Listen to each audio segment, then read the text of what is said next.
Please like and subscribe. ఇదే శ్రీకాళహస్తి, ఇదే ఇదే శ్రీకాళహస్తి.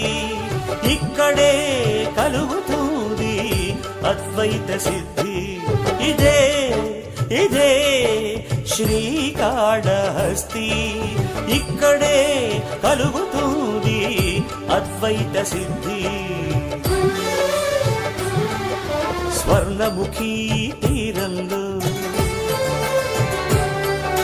జ్ఞాన ప్రసూనాంబతో శంభుడే స్వయంభూడై సాక్షాత్కరించినాడు.